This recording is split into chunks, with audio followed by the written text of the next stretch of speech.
प्यारे विद्यार्थियों, Hindi शोधमाला YouTube channel में आप सभी का स्वागत है। आज की वीडियो में हम बात करेंगे टिप्पण।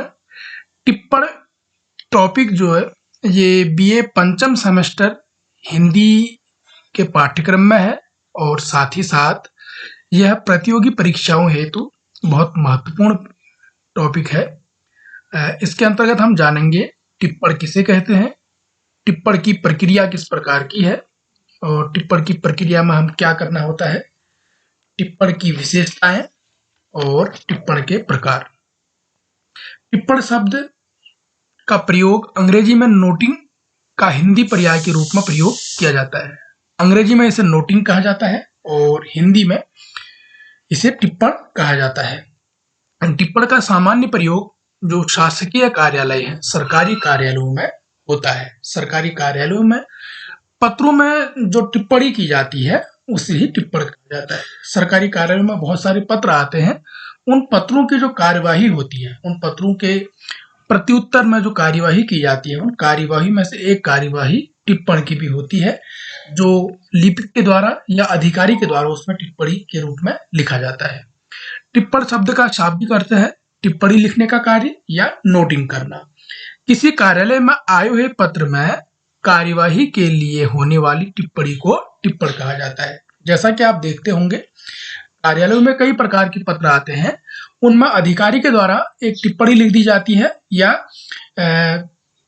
प्रशासनिक अधिकारी या बाबू जी के द्वारा उसमें टिप्पणी लिख दी जाती है, वो टिप्पण कहलाता है। इस संबंध में डॉक्टर अशोक मिश्र लिखते हैं, विचाराधीन पत्र के निस्तारण हेतु कार्यालय के कर्मचारी द्वारा संबंधित अधिकारी को वस्तुस्थिति से भली प्रकार अवगत कराने के लिए उसी पत्र के हाशिए में उल्लिखित तथ्य टिप्पण कहलाते हैं और इस समूची प्रक्रिया को टिप्पण लेखन कहा जाता है। उन्होंने कहा है कि जो विचाराधीन पत्र है, जो पत्र हमारे यहाँ आया है, हम उसमें निस्तारण के लिए जो कर्मचारी द्वारा संबंधित अधिकारी को बताने के लिए, उसे अवगत कराने के लिए उस पर जो हाशिए में जो उल्लिखित शब्द होते हैं, जो लिखा जाता है, वो टिप्पण कहलाता है और इस प्रक्रिया को टिप्पण लेखन कहलाता है। डॉक्टर विनोद गोदरे लिखते हैं कि विनोद गोदरे के अनुसार शासकीय कार्यालयों तथा गैर सरकारी दफ्तरों में आवती के अंतिम निस्तारण के लिए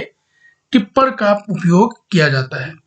विचाराधीन प्राप्ति के अंतिम निस्तारण के लिए जो लिखित कार्यवाही की जाती है उसे टिप्पण कहा जाता है। यानी कि शासकीय सरकारी कार्यालयों में या गैर सरकारी कार्यालयों में जो आने वाले पत्र होते हैं, उनके निस्तारण के लिए टिप्पण का उपयोग किया जाता है। विचाराधीन प्राप्ति के अंतिम निस्तारण, उसके अंतिम निस्तारण के लिए जो लिखित कार्यवाही की जाती है वही टिप्पण है। तो इस प्रकार से हम कह सकते हैं कि जो कार्यालयी पत्र में या कार्यालय में जो कोई पत्र आते हैं, उन पत्रों के निपटान हेतु, निस्तारण हेतु जो लिखित कार्यवाही की जाती है वो टिप्पणी है। वो तो भले अधिकारी के द्वारा हो या लिपिक के माध्यम से हो। अब हम बात करेंगे टिप्पण की प्रक्रिया। टिप्पण की प्रक्रिया, अगर हम टिप्पणी लिख रहे हैं, हम एक लिपिक के तौर पर या एक अधिकारी के तौर पर टिप्पणी का कार्य कर रहे हैं, तो उसमें हमें क्या करना चाहिए, उनमें किन बातों का हमें ध्यान रखना चाहिए। नंबर एक, उसमें हमें सबसे पहली बात का ध्यान रखना है कि पूर्ववर्ती पत्र का सार संक्षेप, यानी जो पत्र आया है, जिस पत्र पर हम टिप्पण लिख रहे हैं, उसका संक्षेप में सार हमें पता होना चाहिए। हमें जान लेना चाहिए कि इसमें क्या है, इसका संक्षेप में सार क्या है, या इस पत्र में क्या मामला है। नंबर दो, मामले का विश्लेषण, और उस मामले को हमें भली प्रकार जानकर उसका विश्लेषण कर लेना चाहिए, उसके हर एक भाग को हमें जान लेना चाहिए।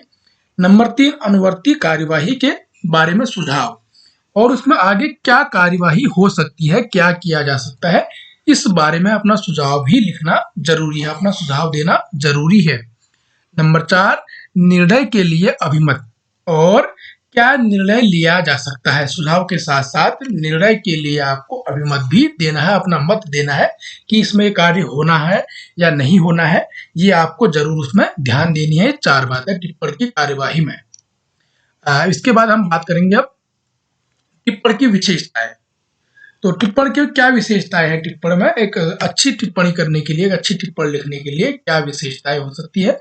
नंबर एक, विषय का समग्र ज्ञान। तो जिस भी विषय पर, जो भी विषय उस पत्र में है, जिस भी विषय पर हम टिप्पण लिख रहे हैं, उसका हमें संपूर्ण ज्ञान होना चाहिए। अगर संपूर्ण ज्ञान नहीं होगा तो हम टिप्पण बेहतर नहीं लिख पाएंगे। उसमें हम पहले उसमें पूरी जानकारी एकत्र करेंगे, जानकारी एकत्र करने के पश्चात ही उस पर हम टिप्पणी लिखें तो हमारी टिप्पणी सही होगी।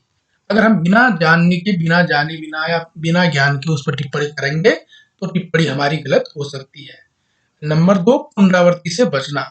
टिप्पणी लिखते समय हमें यह ध्यान देना है कि जो बातें पत्र में आई हुई हैं या जो बातें पहले आ चुकी हैं उनकी पुनरावृत्ति नहीं करना है, उनको पुनः नहीं लिखना है, एक बात को एक ही बार लिखना है, या जो पत्र में पहले आ चुका है उस बात का ही जिक्र दोबारा नहीं करना है।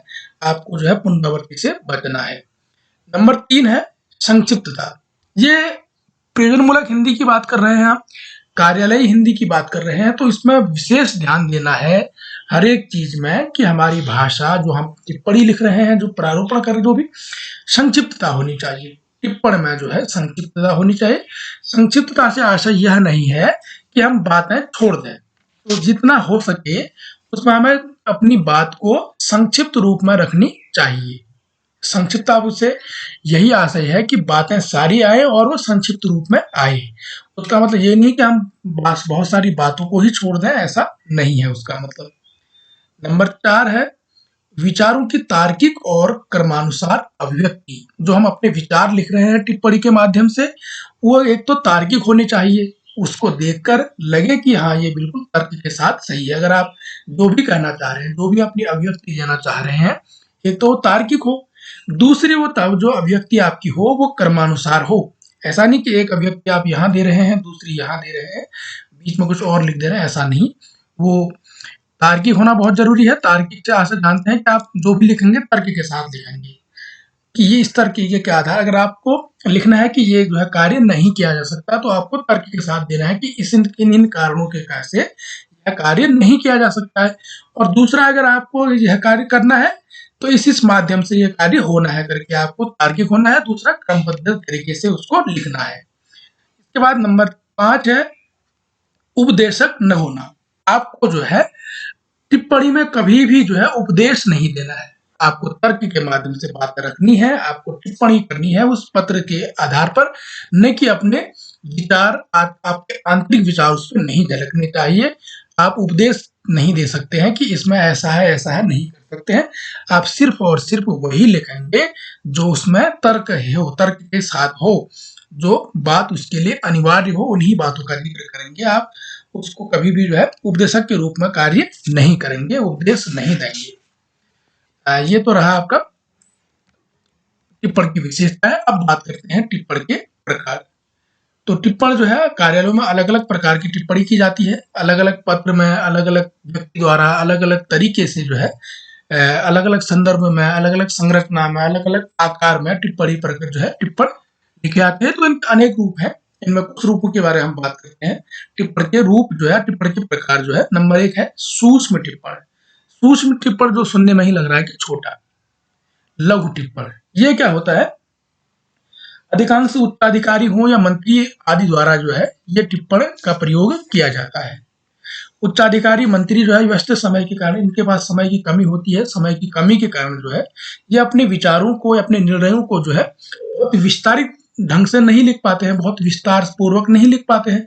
तो इसलिए क्या करते हैं, ये अपने टिप्पण को, अपने विचार को कम शब्दों में लिख देते हैं निर्णय के रूप में कि ये मेरा निर्णय है। इसी लघुता के कारण, इसे कम छोटे आकार के कारण इसको सूक्ष्म टिप्पण कहा जाता है। ये सूचनात्मक होता है या आदेशात्मक भी होता है। जैसा हमने कई बार जो है क्या करते हैं, कोई पत्र लेके आते हैं अपने बॉस के पास, बॉस ने जो है उसे आगे भेजना होता है, या उस पर जो है स्वीकृति लिख देते हैं, केवल स्वीकृत लिख दिया, या भुगतान हेतु स्वीकृत लिख दिया, भुगतान हेतु अग्रसारित लिख दिया। इस प्रकार की जो टिप्पणियां होती हैं ये सूक्ष्म टिप्पणी कहलाती है। ये बड़े अधिकारी के द्वारा या मंत्रियों के द्वारा ऐसी टिप्पणी लिखी जाती है। जैसे हमने प्रार्थना पत्र लिख दिया अवकाश के लिए, तो उनने अवकाश में जो है उसमें लिख दिया स्वीकृत, यह टिप्पणी होगी स्वीकृत, ये सूक्ष्म टिप्पणी है। नंबर 2 संपूर्ण टिप्पणी। अब संपूर्ण टिप्पणी में जो है यह टिप्पण जो है, जब कई बार क्या होता है, कोई ऐसे विवादित मामले आ जाते हैं, ऐसे कोई समस्यात्मक मामले आ जाते हैं जिन पर जो है अधिकारी के द्वारा बहुत विचार करने के पश्चात, बहुत सारी बातों को जानने के पश्चात जो है उस पर एक लंबी टिप्पणी लिखी जाती है। बहुत सोच समझकर सब कुछ लिखा आता है कि ये कारण है, इस कारण से ये हुआ, इससे ये हुआ, इससे ये हुआ। जब लंबी टिप्पणी लिखी जाती है तो उसे संपूर्ण टिप्पणी कहते हैं। ये मामले जो है, जो एक तो विवादित मामले जो होते हैं, विवादित मामलों पे लिखी जाती है, या फिर जो मामले उलझे हुए हैं, जो उलझ चुके हैं, जो मामले उलझे हुए मामले, या जो पत्र 3-4 बार आ चुका है, ऐसे पत्रों में जो है संपूर्ण टिप्पणी लिखनी पड़ती है। नंबर 3 है सामान्य टिप्पणी। सामान्य टिप्पणी में क्या है कि जो प्रशासनिक कार्यालय है उसमें बहुत सारे पत्र ऐसे आते हैं जिनके निवारण के लिए हमें जो है, या जो पत्र पहली बार आ रहा है, उससे पहले पत्र कोई नहीं आया है, सामान्य पत्र आया है, उस पर पूर्व कार्यवाही कोई नहीं हुई है, इस प्रकार की कोई कार्यवाही नहीं हुई है, पहली बार वो पत्र आ रहा है, पूर्व पत्र का संबंध नहीं देना है, उसमें कोई संदर्भ नहीं देना है, सीधे जो है उल्लेख कर देना है, किसी भी पत्र का उल्लेख नहीं, सामान्य टिप्पणी लिखनी है तो वो सामान्य टिप्पणी कहलाती है। उसमें किसी प्रकार को कोई पूर्व पत्र का जिक्र नहीं करना है, किसी पुरानी बात का जिक्र नहीं करना है, सामान्य टिप्पण अगर लिखना है वो सामान्य टिप्पण कहलाएगा। उसके बाद है अनौपचारिक टिप्पण। अनौपचारिक पत्र में टिप्पण में क्या होता है कि इसमें एक कार्यालय जो है दूसरे कार्यालय को, या एक मंत्रालय दूसरे मंत्रालय को कुछ कार्यालयीन जानकारी देने के लिए कुछ जानकारियां देना है, या कुछ चीज बातें कहनी है, कुछ अपनी जानकारियां शेयर करनी है, ऐसे मामले में जो टिप्पण का नियम है उन नियमों के तहत कार्य नहीं करता है। पत्र व्यवहार का नियम जो है पालन नहीं करता है, टिप्पण के नियम का पालन नहीं करता है, केवल अनौपचारिक रूप में जो है सूचनाएं भेज देता है टिप्पण के माध्यम से, तो वो अनौपचारिक टिप्पण कहलाता है। दूसरा है औपचारिक टिप्पण। औपचारिक टिप्पण में क्या होता है कि टिप्पण के सारे नियमों का पालन करना होता है, सारी औपचारिकताएं पूरी करने के पश्चात जो हम टिप्पणी लिखते हैं वो टिप्पणी आपकी जो है औपचारिक टिप्पण कहलाएगा। जहां पे नियमों का पालन नहीं किया जा रहा है, नियमों का पालन करना तो आपका हो गया औपचारिक, अगर नहीं कर रहे हैं तो अनौपचारिक हो जाएगा। अगर सामान्य वे में आप लिख दे रहे हैं तो फिर आपका अनौपचारिक टिप्पण है, अगर आप पूरे नियमों के साथ लिख रहे हैं तो औपचारिक टिप्पण है, क्योंकि टिप्पण की भी एक भाषा होती है, एक नियम होता है, तरीका होता है लिखने का। अब है नियमित टिप्पण। नियमित टिप्पण क्या है, जब कार्यालयीय कामकाज के लिए जो है एक भाग के रूप में नियमित टिप्पण लिखे जाते हैं। ये टिप्पण जो है जो रोज के कार्य हैं, रोज के कार्य में जो है टिप्पण लिखे जाते हैं, संक्षिप्त और छोटी छोटी बातों के लिए लिखे जाते हैं। इनका महत्व जो है केवल कार्यालयीय अभिलेख और औपचारिकता के निर्वाह तक ही सीमित होता है। जैसे ये अधिकतम बैंक वगैरह में जो है डेली का जो रूटीन होता है, रोजमर्रा की जो जीवन होता है, दैनिक सूची जो होती है, उसमें इस प्रकार के टिप्पण लिखे जाते हैं कि आज ये नंबर दिनांक इतना, हर एक दिनांक के लिए टिप्पण लिखे जाते हैं। नंबर 7 है आनुषंगिक टिप्पण। आनुषंगिक टिप्पण क्या है कि एक मुख्य टिप्पण के साथ जो छोटे छोटे दूसरे टिप्पण, दूसरे तीसरे जो है नोट लगाए जाते हैं, वो आनुषंगिक टिप्पण कहलाते हैं। एक मुख्य टिप्पण लिख दिया, मुख्य बात लिख दिया, ये करना है, ये करना है, और दूसरा भी नंबर 2 करके छोटा सा एक टिप्पण और लिख दिया उसके साथ, तो वो आनुषंगिक टिप्पण कहलाता है, यानी उसका भाग है, उसी का भाग जो दूसरा टिप्पण है वो कहलाता है। नंबर 8 है विभागीय टिप्पण। विभागीय टिप्पण में जो है इसे अनुभागीय टिप्पण भी कहते हैं, या कई परिवार जैसे किसी विषय के अंतर्गत कुछ ऐसे मुद्दे आते हैं जिनमें जो है हर एक विभाग से जो है टिप्पण लिखवाना पड़ता है, हर एक विभाग से उस नोट लगवाना होता है, अलग अलग विभाग से, अलग अलग अनुभाग से, अलग अलग अधिकारी से जो है टिप्पणी लिखवानी पड़ती है, तो ऐसे टिप्पण को विभागीय टिप्पण कहते हैं। जैसे एक विभाग से लिख लिया, दूसरे विभाग से लिखवा लिया, तीसरे विभाग से लिखवा लिया, इस प्रकार के टिप्पण को विभागीय टिप्पण कहलाता है। नंबर 9 है मुख्य टिप्पण। जैसे कि हमने बात की अनुषंगिक टिप्पण में, एक तो जो मुख्य टिप्पण लिखा जाता है, मुख्य अधिकारी के द्वारा एक टिप्पण लिखा जाता है, फिर उसके नीचे अन्य अधिकारियों के द्वारा भी टिप्पण की जाती है, अपनी अपनी बात लिखी जाती है, अपनी अपनी विवेचना लिखी जाती है। इस प्रकार के जो मुख्य होगा, मुख्य अधिकारी द्वारा लिखा जाता है, वो मुख्य टिप्पण कहलाएगा। उसके बाद नित्यकर्मिक टिप्पण। नित्यकर्मिक टिप्पण में इस प्रकार की टिप्पणों में जो है उन टिप्पणों से अभिप्राय है जो कार्यालय की छोटी छोटी बातों से ताल्लुक रखते हैं। इन टिप्पणों को अभिलेख के रूप में रखा जाता है। जो हमारे जो रोज के काम है, जैसे कुछ मंगाना है, कुछ करना है, इस प्रकार के टिप्पण जो है उनमें लिखे जाते हैं, या जो अधिकारी जो है अपने अधिकारी द्वारा जो है किसी लिपिक के लिए लिखे जाने वाले रोज के जो टिप्पण होंगे नित्यकर्मिक टिप्पण कहलाएंगे। तो हमने इसके अंतर्गत जाना कि टिप्पण किसे कहते हैं और टिप्पण की प्रक्रिया में हमें किन बातों का ध्यान रखना है। नंबर 3, टिप्पण की क्या विशेषताएं, अच्छे टिप्पण की क्या विशेषताएं होंगी। और नंबर 4, टिप्पण के प्रकार और प्रकारों पर हमने जो है विस्तृत चर्चा की, कैसे क्या होता है टिप्पण। आज की वीडियो में इतना ही। अब इस ये वीडियो जरूर देखिए, आपके लिए लाभदायक रहेगा। धन्यवाद।